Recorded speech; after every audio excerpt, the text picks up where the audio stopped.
Hello viewers, welcome to Chikku and Chakki channel.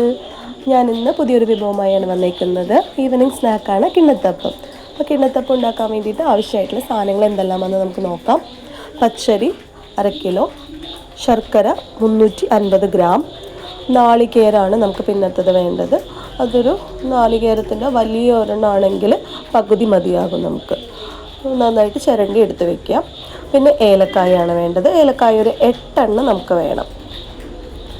ഏലക്കായ പൊട്ടിച്ചിട്ട് എടുത്ത് വയ്ക്കാം. അത് കഴിഞ്ഞിട്ട് പിന്നെ ഈസ്റ്റ് വേണം. ഈസ്റ്റ് ഒരു 1/4 ടീസ്പൂണാണ് നമുക്ക് വേണ്ടത്. നമുക്ക് പിന്നെ എങ്ങനെയാണ് കിണ്ണത്തപ്പം ഉണ്ടാക്കുന്നതെന്ന് നമുക്ക് നോക്കാം. പച്ചരി വെള്ളത്തിലിട്ട് നന്നായിട്ട് കുതിർത്താൻ വേണ്ടിയിട്ടിടുക. വെള്ളത്തിലിട്ട് കുതിർത്തി ഒരു 1-2 മണിക്കൂറെങ്കിലും വെള്ളത്തിലിട്ട് കുതിർത്തണം നമുക്ക്. എന്നാലാണ് നന്നായിട്ട് അത് അരച്ചെടുക്കാനായിട്ട് നമുക്ക് പറ്റത്തുള്ളൂ. ബൗളിലുള്ള മുഴുവനും അരിയും ഞാൻ ഇട്ട് കഴിഞ്ഞിട്ടുണ്ട്. 2 മണിക്കൂർ കഴിഞ്ഞതിന് ശേഷം ഞാനപ്പോൾ ഇത് മിക്സിയിലേക്ക് അരയ്ക്കാൻ വേണ്ടിയിട്ട് എടുക്കുവാണ്. പച്ചരിയും അതിൻ്റെ ഒപ്പം നാളികേരവും കൂടി ചേർത്ത് കുറച്ച് സ്പൂണിൽ ഞാൻ ഇട്ടുകൊണ്ടിരിക്കുവാണ്.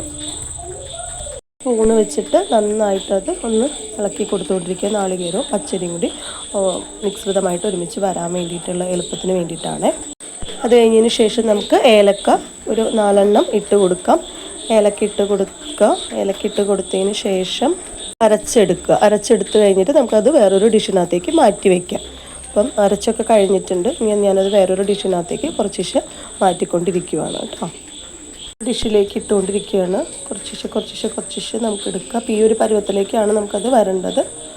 ഇത് വന്ന് കഴിഞ്ഞത് മുഴുവൻ ആക്കിയെടുക്കുക.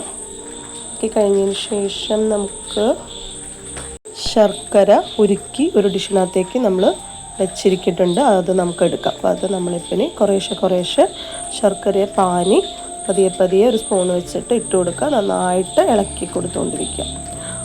നന്നായിട്ട് ഇളക്കി കൊടുക്കുക. ഫസ്റ്റ് ഒരു മുഴുവനായിട്ട് ഒഴിക്കേണ്ട, കുറച്ച് ഒഴിക്കുക. അപ്പോൾ നന്നായിട്ട് സ്പൂൺ വെച്ചിട്ട് നന്നായിട്ട് ഇളക്കി എന്നിട്ട് ഇപ്പോൾ ഈ ഒരു പരുവം നമുക്ക് കാണുമ്പോൾ അറിയാൻ പറ്റുന്നുണ്ടല്ലോ. അപ്പോൾ ആ ഒരു പരുവം വരെ നമ്മൾ നന്നായിട്ടത് ഇളക്കി കൊടുത്തുകൊണ്ടേയിരിക്കുക. അപ്പോൾ മുഴുവനായിട്ട് ഇട്ട് കൊടുത്തതിന് ശേഷം നമുക്ക് ഈസ്റ്റ് ഒരു ചെറിയ ടീസ്പൂൺ നമ്മൾ മാറ്റി വയ്ക്കാൻ പറഞ്ഞിട്ടുണ്ടായിരുന്നല്ലോ. ചെറിയ ഒരു 1/4 ടീസ്പൂൺ എടുത്തിട്ടുള്ള ഈസ്റ്റ് നമ്മൾ ഒരു വെള്ളത്തിൽ ഒരു നുള്ള് വെള്ളത്തിലൊന്ന് ലയിപ്പിച്ചതിന് ശേഷം അതും കൂടി നമുക്ക് ഇതിനകത്തേക്ക് നമുക്ക് ഒഴിച്ച് ചേർക്കാവുന്നതാണ്.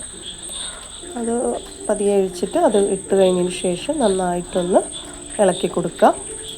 2-3 വട്ടം ഇളക്കി കൊടുത്തതിന് ശേഷം നമുക്ക് കാണുമ്പോൾ അറിയാൻ പറ്റുന്നുണ്ടല്ലോ. ആ ഒരു രീതിയിൽ നന്നായിട്ടൊന്ന് ഇളക്കി അടിച്ച് കൊടുത്ത് കുറച്ചും കൂടി ശർക്കര പാനി മാറ്റി വെച്ചിട്ടുണ്ടായിരുന്നു. അതും കൂടി നമ്മൾ കുറച്ചുകൂടി ആഡ് ചെയ്ത് ഞാൻ കൊടുക്കുന്നുണ്ട്. ഇനി നമുക്കൊരു 3-4 മണിക്കൂർ ഇത് നമുക്ക് മാറ്റി എടുത്ത് വയ്ക്കാം. ചെയ്തെടുക്കാൻ വേണ്ടിയിട്ട് ഞാനൊരു കുക്കർ വെച്ചിട്ടുണ്ട്. കുക്കറിനകത്തേക്ക് കുറച്ച് വെള്ളം ഒഴിച്ച് കൊടുത്തിട്ടുണ്ട്. കുക്കറിലേക്ക് ഞാൻ വേറൊരു ചെറിയൊരു പാത്രം കൂടി ഇറക്കി വെച്ചിട്ടുണ്ട്. സ്റ്റീം എളുപ്പം കയറാൻ വേണ്ടിയിട്ടാണ് ഞാൻ അങ്ങനെ ചെയ്തിട്ടുള്ളത്. അത് കഴിഞ്ഞതിന് ശേഷം നമുക്ക് വേറൊരു കിണ്ണം വയ്ക്കുകയാണ്. കിണ്ണത്തിലേക്ക് നമ്മളൊരു എണ്ണ 1-2 ഡ്രോപ്സ് പുരട്ടിയിട്ട് വെക്കുന്നതാണ് എളുപ്പം. കാരണം നമുക്കത് എടുക്കാൻ നേരത്ത് അങ്ങനെ എളുപ്പം വരാൻ വേണ്ടിയിട്ടാണ് നമ്മൾ അങ്ങനെ ചെയ്യുന്നത്. അത് കഴിഞ്ഞതിന് ശേഷം നമുക്കിനിപ്പോൾ മിശ്രിതം റെഡി ആയിട്ടുള്ളത് ഒഴിച്ചു കൊടുക്കാം. ചെറിയൊരു സ്പൂൺ വെച്ചിട്ട് നമുക്കത് കുറച്ച് ബബിൾസ് ഒന്നും ഒരുപാട് വരാത്ത രീതിയിൽ വേണം അത് ഒഴിച്ച് കൊടുക്കാൻ വേണ്ടിയിട്ട്. പതിയെ ഒഴിച്ചങ്ങ് നമുക്ക് കൊടുക്കാം. ഒഴിച്ചു കൊടുത്തതിന് ശേഷം നമുക്കിനി കുക്കർ നമുക്ക് അടച്ച് വയ്ക്കാവുന്നതാണ്. അടച്ച് വയ്ക്കുമ്പോൾ പ്രത്യേക ഒരു കാര്യം ശ്രദ്ധിക്കണം. ഇതിന് വിസൽ നമ്മൾ ഇടേണ്ട ആവശ്യമില്ല. 20 മിനിറ്റോളം നമുക്ക് സ്റ്റീം ചെയ്തതിന് ശേഷം നമുക്ക് പുറത്തേക്ക് എടുത്ത് തുറന്ന് നോക്കിയാൽ മതിയാകും. അപ്പോൾ നമുക്ക് അറിയാൻ പറ്റും. അപ്പോൾ കിണ്ണത്തപ്പം നമുക്ക് റെഡി ആയിട്ടുണ്ട്. കിണ്ണത്തപ്പം റെഡി ആയതൊന്ന് വേണമെന്നുണ്ടെങ്കിൽ ഒന്നൊരു ടൂത്ത് പിക്ക് വെച്ചിട്ട് കുത്തി നോക്കിയാൽ മതിയാകും. നമുക്ക് കിണ്ണത്തപ്പം റെഡി ആയിട്ടുണ്ട്. ഇനി അത് കട്ട് ചെയ്തിട്ട് നമുക്കത് സെർവ് ചെയ്ത് കൊടുക്കാവുന്നതാണ്.